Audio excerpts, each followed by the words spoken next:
Hello friend, ఇవాల్టి వీడియోలో fruit custard ఇంట్లోనే ఎలా చేసుకోవాలో చూపించబోతున్నాను.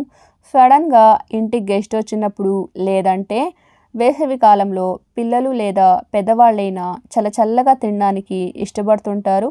అలాంటప్పుడు మనం చేసేది ఏదైనా హెల్తీ అండ్ టేస్టీగా ఉండాలి. ఇలా ట్రై చేయండి. సబ్స్క్రైబ్ చేసుకొని లైక్ ఇవ్వండి. ముందుగా స్టవ్ ఆన్ చేసుకొని గిన్నెలో గ్లాస్ పాలు పోసుకోవాలి. ఇవి మంట సిమ్లో పెట్టుకొని పాలు బాగా మరిగించుకోవాలి. చిక్కపడేలాగా చూసుకోవాలి. ఇలా కలుపుకుంటూ ఇలా మరుగుతున్న పాలని సిమ్లో పెట్టేసి వీటిని పక్కన పెట్టేసుకొని ఒక చిన్న గిన్నెలో నార్మల్ పాలు తీసుకోవాలి. ఇందులో 1-2 టేబుల్ స్పూన్ అంత కస్టర్డ్ పౌడర్ వేసుకోవాలి. ఇలా వేసుకున్న తర్వాత ఉండలు కట్టకుండా నైస్గా కలుపుకోవాలి. ఇంకా వీటిని పక్కన పెట్టేసుకొని మరుగుతున్న పాలలో తినే తీపిని పట్టి పంచదార వేసుకోవాలి. ఇంకా కలిపి పక్కన పెట్టుకున్న ఈ కస్టర్డ్ పాలు వేసుకోవాలి. ఇదంతా వేసుకున్న తర్వాత 2 నిమిషాలు బాగా కలుపుకోవాలి. చల్లారిన తర్వాత ఇంకా గట్టి పడుతుంది.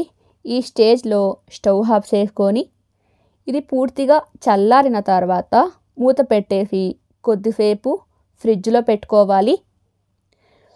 వేరొక గిన్నెలో ఇలా ముక్కలుగా కట్ చేసుకున్న 1 కప్పు కర్బూజా ముక్కలు, 1 కప్పు యాలకి వేసుకోవాలి. యాలకి తింటే హెల్త్కి చాలా మంచిది, మామూలు అట్టిపండు కన్నా. 1 కప్పు ఇలా ముక్కలుగా కట్ చేసుకున్న ద్రాక్ష, కొన్ని కివి వేసుకోవాలి.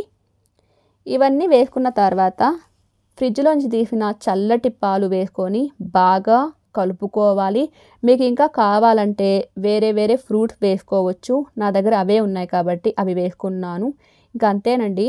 ఆ గ్లాస్లో వేసుకొని చల్లగా తింటూ తాగుతూ ఉంటే చాలా బాగుంటుంది. అన్ని ఇంట్లో ఉండే వాటితోని చాలా ఈజీగా టేస్టీగా ఇంట్లోనే తయారు చేసుకోవచ్చు. ఈ సమ్మర్కి ఇలా తప్పకుండా మీరు కూడా ట్రై చేయండి. హెల్త్కి చాలా మంచిది. పిల్లలు పెద్దవాళ్ళు అందరు ఇష్టంగా తింటారు. అంతేనండి. సబ్స్క్రైబ్ చేసుకొని లైక్ ఇవ్వండి. బెల్ ఐకాన్ యాక్టివేట్ చేసుకోండి. Thank you.